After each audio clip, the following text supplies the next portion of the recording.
میرا نام بیکو 40 میں بھرتی ہو گیا.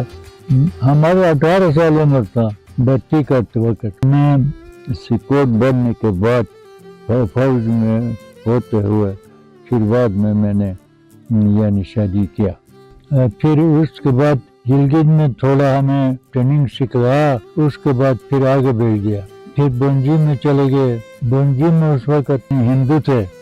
بنجی میں پار تو نہیں جا سکے یعنی اس طرف سے اور اس طرف یعنی ایک گاؤں تھا وہاں سے ان کو فائر کر کے کافی نقصان کیا مشین گن کے. اور اسی طرح ان کے کافی ہندو بھاگ کر یعنی ادھر ایک پل تھا ادھر برہم گھاٹ کے پور کہتے تھے یعنی ادھر آ کر وہ پھر پھنس گئے. وہاں پھر جوان بیٹھے ہوئے تھے. پھر وہاں وہ آ گئے تو وہاں فائر کر کے بہت ان کو یعنی مارا گیا. ایک بھی نہیں رہا یعنی سب وہاں جو ہمارے جوان تھے انہوں نے ان سب کو ختم کر لیا. انہوں نے یہ خیال کیا تھا کہ وہاں پل ہوگا تو ہم وہاں سے نکل کر چلے جائیں. اس سن میں ہمارے جوان ہمارے سکوٹ تو پھر انہوں نے بہت نقصان کیا ان کو. وہاں پر تباہی کیا ان کا. جو وہاں پر گئے تھے ایک بھی نہیں چھوڑا. بنجی میں جو ہندو تھے ان کے رافل تھے ان کو رافل یعنی ہم نے اٹھائے تھے. ان کے رافل سے ہی ہم نے پھر ٹریننگ بھی کیا پھر آگے استعمال بھی کیا. ہاں پھر پیدل ہم لوگ پیدل گئے. پیدل بس کیل میں ڈکی نام ایک پوسٹ تھا اوپر ڈکی اوپر پوسٹ میں یعنی وہ لوگ تھے. وہاں جا کر یعنی ان کو بھگایا ادھر سے. پھر وہ پوسٹ ہم لوگوں نے قبضہ کر لیا اور وہ وہاں سے کچھ مارے گئے ان کو اور کچھ جو ہے وہ بھاگ کر وہاں سے نکل گئے. وہاں بھی ہمارے جوان بھی کافی جوان جو ہے وہ زخم ہو گئے تھے. یہ استور سائڈ سے یہ بنجی سے وہ بھاگ کر نکل گئے. ادھر جو تھا وہ ہندو کیونکہ وہ بھاگنے کے وقت وہ کیا ہو گیا اس طرف بھی استور کے اس طرف پہاڑ تھا. ان کو پتہ نہیں تھا نا وہ بھاگ کر نکل گئے تو وہاں پہاڑ میں جا کر آگے نہیں نکل سکے تو پھر پیچھے سے ہمارا سپورٹ جا کر ان کو کافی نقصان کر لیا. پھر اس طرف استور کی طرف جو گئے تو پھر استور میں ہمارا مسلمان تھے سب زمیندار تو پھر اتنے میں کچھ جوان بھرتی کر لیا. بھرتی کر کے ان کو رافل دے دیا.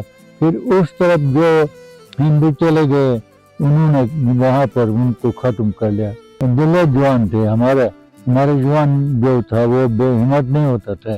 مرزا حسن گلگت کا ایک کیپٹن تھا وہ بعد میں میجر بن گیا تھا. یہ مرزا حسن جو تھا گلگت کا تھا یہ بڑا تکڑا آدمی تھا. وہ اس نے بہت جوانوں کو حوصلہ افزائی کیا. بالکل پیدل چلتے تھے. راستے میں اس میں پانی لیتے تھے. اس پانی لے کر جاتے تھے آگے. پھر اس پانی کو اپنے لیے استعمال کرتے تھے. کپڑے تھے پھر کچھ وقت وہ کپڑا استعمال کر لیا. پھر اس کے بعد پھر آہستہ آہستہ وردی کی بندوبست ہو گئے. راشن بھی تھوڑا قسم کی راشن یعنی چائے وغیرہ بسکٹ وغیرہ کچھ جو ہے یعنی کافی چیزیں جو چنا وغیرہ تھا وہ پنجاب سے بہنیں جو ہمارے لیے بھیج دیا. وہ بہنوں نے کافی چیزیں بھیجی تھا. پھر انہوں وہ لا کر یعنی وہ جمع کیے تھے. وہاں سے ایک یعنی بیگ چھوٹے بیگ ایک بیگ دیتے تھے ہر ایک کو. پھر اس سے یعنی اس کو استعمال کرتے تھے کھانے کا. اسی طریقے سے انہوں نے کافی امداد کیا. یہ سکوٹ میں بھرتی ہونے کے لیے اور کچھ نہیں تھا، گلگت سکوٹ تھا، تو سکوٹ میں بھی 500 سکوٹ تھے کل ہنزے مزدوری اور پنوال سب ملا کر 500 سکوٹ. تو پھر ان کو دیکھ کر ہمیں یعنی بھرتی ہونے کے ہم چھوٹے بچے تھے نا، تو زیادہ خواہش ہوتی تھی. تو بعد میں پھر بھرتی کرنا شروع کر لیا، تو پھر ہم سب آ کر بھرتی ہو گئے. تکلیف اس وقت کے جوانوں کو زیادہ تکلیف تھا، کھانے کے بھی اور ساتھ یعنی کپڑا پہننے کی. اب اللہ کے فضل ہے، ابھی کافی اچھا ہے، ابھی تو فرسٹ کلاس محسوس کرتے ہیں.